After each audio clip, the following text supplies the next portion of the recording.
When Dadaab refugee camp was set up, no one could have imagined its destiny.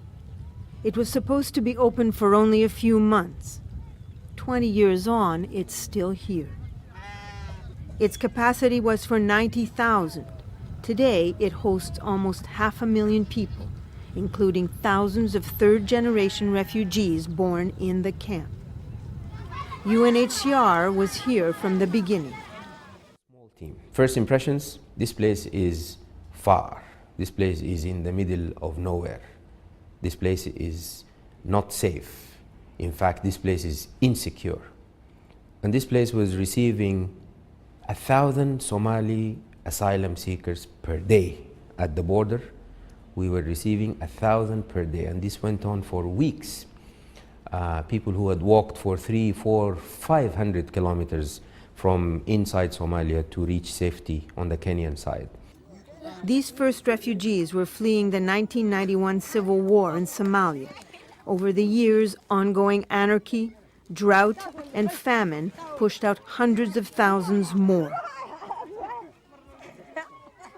Sadly, over the 20 years, the humanitarian and the human cost only kept rising. Neighboring countries like Kenya played a crucial role in helping the masses of displaced.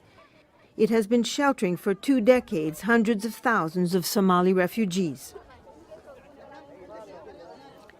But last year, in the midst of a new influx of Somalis escaping famine and fighting, security concerns arose for UNHCR and the Kenyan government, which helps to provide protection in the camp.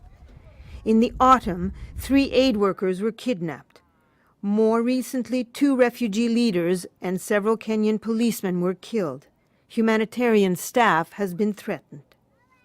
What we're facing here is a new reality. This kind of insecurity that we've experienced will stay with us. So we also need to adapt to this new environment, and we need to find different ways of working in this environment. It is more challenging. It is perhaps also more dangerous. Restrictions were imposed on humanitarian workers in the camp. Additional policemen were sent in. The refugees helped through an SMS network of alert, and they took on more responsibility in the running of the camp. In a way, the situation gave us an impetus to reflect on what we are doing and how we are doing it, and to then also adjust where need be.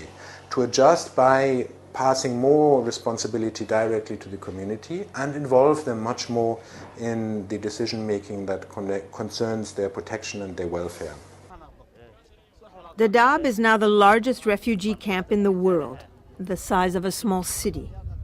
It is changing as it always has to meet new challenges. The ultimate challenge remains to find a political resolution so that another 20 years will not pass before the people of Dadaab can return home.